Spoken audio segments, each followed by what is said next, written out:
This game cheats.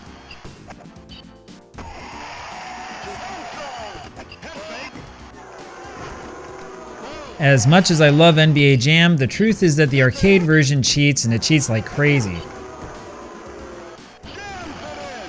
You're guaranteed to have a close game in the final seconds pretty much no matter what. And if you're playing against the best team in the game, you are basically guaranteed to lose.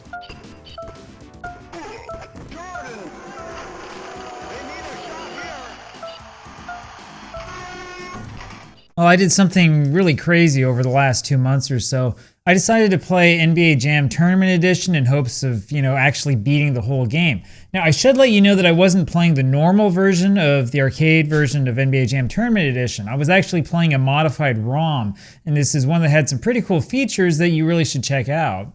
They call this one NBA Jam Tournament Edition Special Edition, and it comes loaded with all sorts of cool extra features.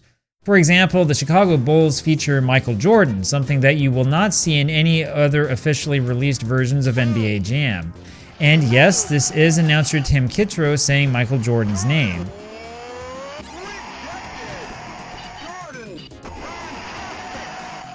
So this version also has Ken Griffey Jr. as a hidden character and some other stuff from various versions of the game that were taken out when the game was officially released.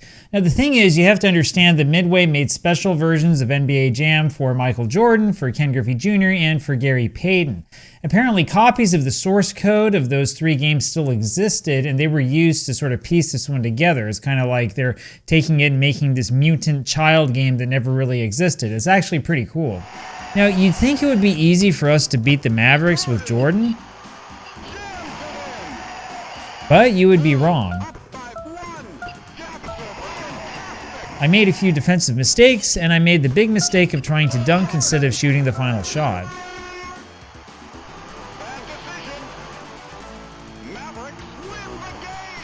Now, honestly, a loss like this is something that I can take, but the arcade versions of NBA Jam and the related games have this really insidious feature to them. The thing is that the more that you play, the more you'll notice that every single game just so happens to be really close, and the more you'll realize that the game is set up to frustrate you into spending more money on the game. Of course, what I'm talking about here is the famous rubber band effect, which is supposed to keep the games close.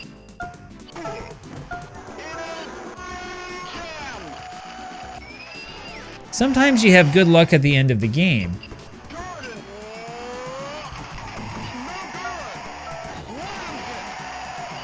Usually the final possession in a close game is a free-for-all, but you've got a good chance if you can get the ball. But sometimes you have ridiculously bad luck at the end of the game. And I'm not kidding when I say that sometimes the game just arbitrarily decides that you lose.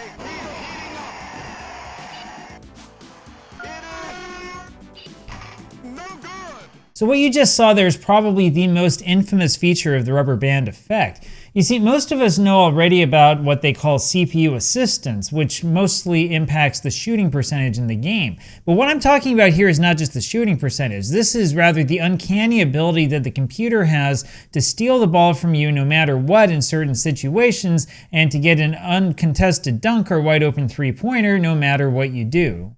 Okay, big shout out to the Modern Vintage Gamer for this part, and you can see the link to his video in the description if you haven't watched it yet for whatever reason. Anyway, if you browse through the source code that he links to in his video, you will notice that there are adjustments in the game for the end of each quarter. There are instructions in the plyr.asm file that give a boost to the trailing team if it's trailing at the end of a close game. As you can see in these comments, the kicker really comes during the last 5 seconds of a quarter, when the shot will basically go in no matter what if the game is a blowout. And the rules are even more extreme if we're talking about the last 5 seconds of the fourth quarter or of overtime. And there's all sorts of other stuff in the source code that impacts the game regardless of whether you've got CPU assistance turned on or not. In other words, that CPU assistance setting is kind of a big lie. I mean, it does impact something, but it doesn't have the impact that you're looking for, and I'm not kidding about that. It makes a little bit of a difference, but overall, the internal adjustments that the game makes on the fly to adjust to your skill level are an integral part of NBA Jam. In other words, you cannot do anything to get rid of them. There's simply nothing you can do about it. For this particular project, I went in and made sure that computer assistance was disabled. I also turned on tournament mode, which disables assistants, special guests, and all other forms of cheating. And this is where it became obvious that the game is set up to beat you pretty much no matter what. We probably should have been able to win the game here, but there's a penalty you get if the score is tied, something that's designed to force the game into overtime. Of course, the score was close again in overtime, just as it's designed to be. We had a chance of winning it in the end with just a few seconds left, but this time our luck just ran out. I had this happen so many times in my project that it's not even funny. In fact, you can go back and you can watch at least the games that I uploaded. By the end of this though, I really started to lose my patience, and this is where it gets really ugly. The final team in Special Edition is the Chicago Bulls, making one of those odd mirror matchups for us. No matter how hard I tried, I couldn't figure out a way to beat them.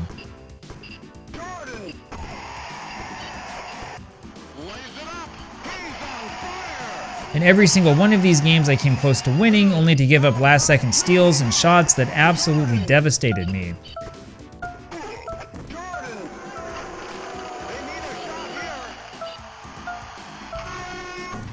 That includes a series of 2 attempts that I'm not going to upload to this channel out of embarrassment.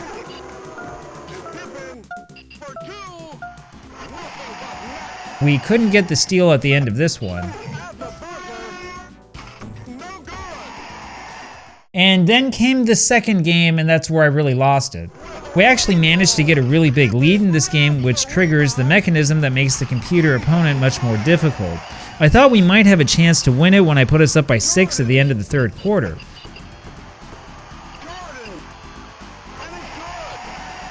They started playing incredible defense, of course, and we wound up going down by 3. I still managed to tie the game though, and I thought that we had a fair chance.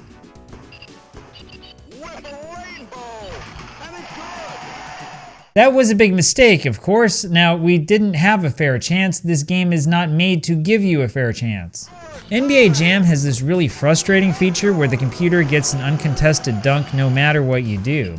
And then it will steal the ball automatically from you, giving itself yet another uncontested dunk.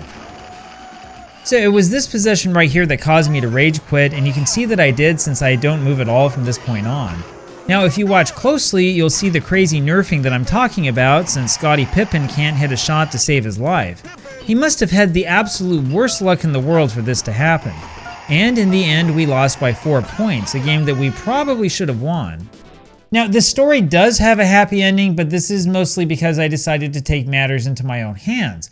That's right, since the computer was going to cheat no matter what I did, I figured that I would cheat back. So I went back into the settings for this one and turned the computer difficulty to the absolute easiest setting. This makes the game incredibly easy to the point where it just isn't fun anymore. However, even with the drone setting on the easiest level and with no CPU assistance turned on, the computer still came back and we still had stretches where we couldn't score or play defense. And to be honest with you, this is where I really started to rage again.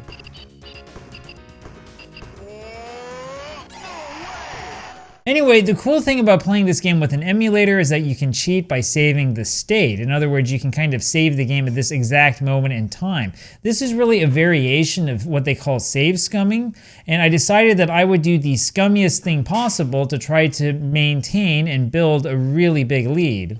After a while, I was able to get on fire, and we built up an absolutely huge lead. Now, what I noticed here as I played with save states is that the computer sometimes follows a pattern. So I cheated and went back to right before that dunk and was able to force an outside shot this time around. And the nice thing is that the advantage of being on fire still applies even if the computer is actively trying to nerf you. Now that's an important point to remember. If you want to stand a chance at beating this game, you need to be on fire as soon as possible and as often as possible. And when you're on fire, you need to do everything within your power to rack up the score. Now, one of the tricks to beating NBA Jam is that the computer cheating won't matter that much if you have a crazy lead, say like 25 points or so.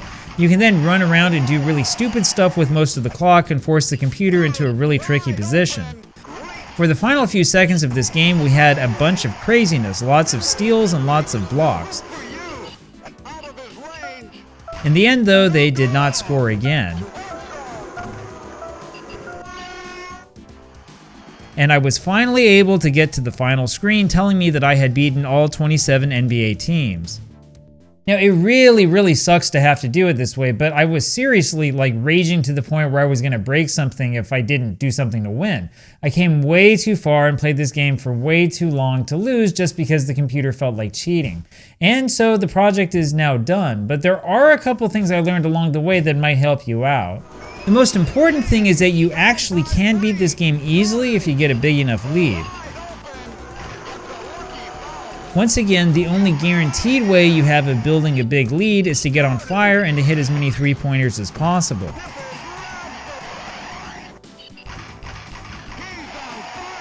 If you can build a big enough lead, even the cheap things the computer will do to cut that lead won't matter. You'll get that nail in the coffin commentary.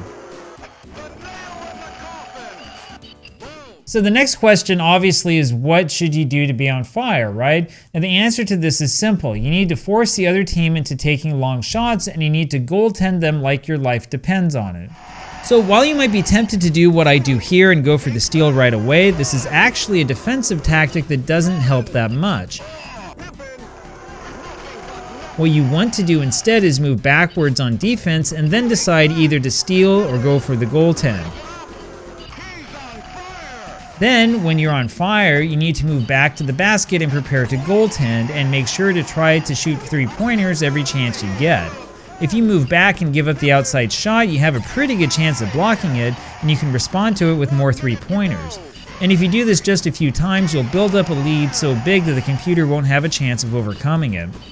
And honestly, that's the only chance that you have of long-term success in NBA Jam. Even then, I'm not convinced that you can beat the whole game without losing, and if you can, kudos to you, because it's really frustrating. You basically would have to know exactly where the computer plans to go on offense and figure out how to get there first and what to do that will be acceptable by the game engine to prevent the computer from scoring.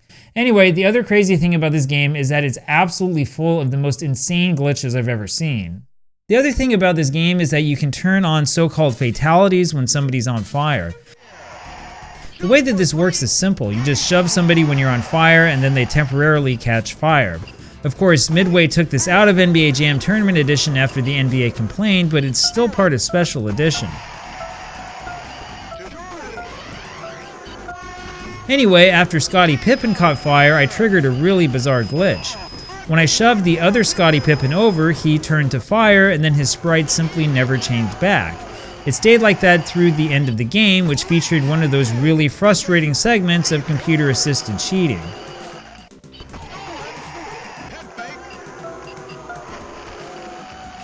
In the end, we wound up losing by 4, even though we had just been winning by 2 only seconds earlier.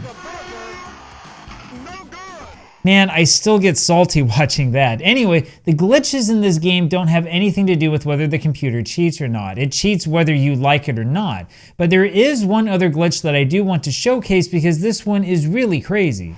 That glitch came in the first quarter of our game against the Jazz after I deliberately goaltended a John Stockton layup. Stockton grabbed the ball away from me when I was going to take it out of bounds. That triggered a 24-second shot clock violation despite the fact that they didn't actually have control of the ball, and then the game went on as normal. Now, in that game against the Jazz, I learned one final tip to fight back against the crazy way that the computer cheats, but you have to know that this one only works some of the time. I thought we had it made when I was on fire with a 7-point lead and only 30 seconds left. I played good defense, but it wasn't good enough. And that triggered a sequence of steals and automatic three-pointers. For the final shot, I decided to just throw it up even though there were still 6 seconds remaining. We missed that shot, but we won anyway since the computer didn't have time to cheat and win. And anyway, if you want to win, you really have to focus on stuff like that. Now, this game is not necessarily like impossible, but it really is a major pain in the neck. If you want to win, you have to come up with a strategy that cheats. You need to come up with something that will basically make it impossible for the computer to ever come back.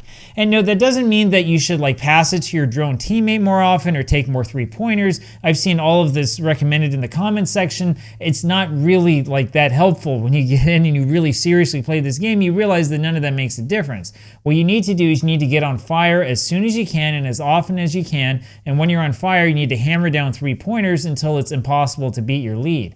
That is the secret to NBA Jam. It's either that or save scumming.